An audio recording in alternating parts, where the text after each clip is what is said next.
രാത്രി വീടിന്റെ മതില് ചാടിയിട്ടുണ്ട്. ഇരിക്കട്ടെ.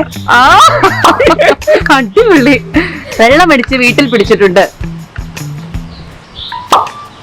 വീട്ടിൽ പിടിക്കാറില്ല. വീട്ടുകാരോട് വഴക്കിട്ട് പട്ടിണി കിടന്നിട്ടുണ്ട്. 5-6 മോളുണ്ടോ? ഇഷ്ടം പോലെ. ഞാൻ ഇറങ്ങി പോയിട്ടുണ്ട്. അത് ശരി. ബാഗും പാക്കൊക്കെ ചെയ്ത് ഞാൻ പോവാ. ഗേറ്റ് വരെയായിട്ട് പക്ഷെ പോയോളൂ. അപ്പത്തേക്ക് എന്ത് തോന്നി? വെള്ളം കുടിക്കാൻ തോന്നി തിരിച്ചു വീട്ടിൽ. ഇരിക്കണ്ടേ, സർവൈവ് ചെയ്യണ്ടേ. ഓക്കെ. പരീക്ഷയ്ക്ക് കോപ്പി അടിച്ചിട്ടുണ്ട്. എത്രയോ തവണ. അങ്ങനെയല്ലേ? വലിയ ബോർഡ്.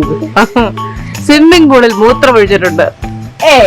ഇല്ല, അത് ഇച്ചിരി കൂടിയ പേടിയാണല്ലേ? അങ്ങനെ ചെയ്യാറില്ല അല്ലേ? പബ്ലിക്കായി കിടന്നുറങ്ങിയിട്ടുണ്ട്. ആ ഇപ്പൊ പബ്ലിക്കായിട്ട് ഇഷ്ടംപോലെ എക്സ് ബോയ് ഫ്രണ്ടിനെ കാര്യമായി ചീത്ത വിളിച്ചിട്ടുണ്ട്. കഥ പറയണമെന്ന് ആഗ്രഹമുണ്ടോ? ഇല്ല ഇല്ല.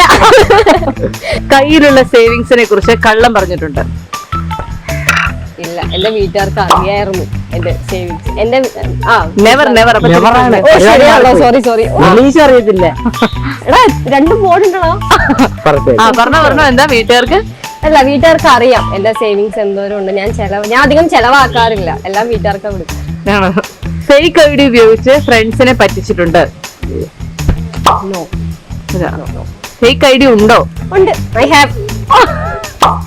അതെന്തിനാണ് ഉപയോഗിക്കുന്നത്? അത് നമ്മള് സ്റ്റോക്കിങ്ങിനും നമുക്കൊരു പ്രൈവസി, നമ്മുടെ privacy, own privacy. I have. Okay. പ്രായം കുറച്ച് പറയാറുണ്ട്. എന്നെ കണ്ട പ്രായം തോന്നുന്നു. അതാണ്. അതെ, 32 വയസ്സ് കുറഞ്ഞ് തോന്നിക്കൂ. സത്യത്തിൽ പ്രായം എത്രയുണ്ട്? 20. സത്യത്തിൽ പ്രായം 24. ഓക്കെ.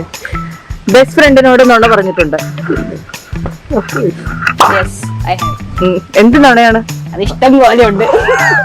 എനിക്ക് അറിഞ്ഞൂടെ ഏതൊക്കെ പറഞ്ഞിട്ടുള്ളത്. ഇഷ്ടം പോലെ പറഞ്ഞിട്ടുണ്ട്. 24 മണിക്കൂർ ഉറങ്ങാതിരുന്നിട്ടുണ്ട്. കണ്ടിന്യൂസ് ആയി. യെസ്, ഷൂട്ടിന് വരുമ്പോ ഉറങ്ങാതിരുന്നിട്ടുണ്ട്. ഓക്കെ. അബദ്ധത്തിൽ ആരോടെങ്കിലും ഐ ലവ് യു എന്ന് പറഞ്ഞിട്ടുണ്ട്. അറിഞ്ഞോണ്ട് തന്നെ അങ്ങനെയൊന്നും പറയാറില്ല അല്ലെ? അറിഞ്ഞോണ്ട് തന്നെ പറയാറില്ലെന്ന്. ആണോ? നെക്സ്റ്റ് പറഞ്ഞു. ഇനി ഇവിടെ വാ തുറന്നു കഴിഞ്ഞാൽ നിന്നെ പറഞ്ഞു വിടും കേട്ടോ. എന്താണോ? നേരിട്ട് കാണാത്ത ഒരാളെ ഫോണിൽ വിളിച്ച് പ്രേമിച്ചിട്ടുണ്ട്. അങ്ങനെയൊക്കെ പറ്റും. അറിയില്ലായിരുന്നു കേട്ടോ, സോറി. ഫ്രണ്ടിന് വേണ്ടി ഒരു കാമുകനെ സെറ്റ് ആക്കിയിട്ടുണ്ട്. കാമുകീനെ ആട്ടോ സെറ്റ് ആക്കി വെക്കുന്നത്. സ്കൂളിൽ പഠിക്കുമ്പം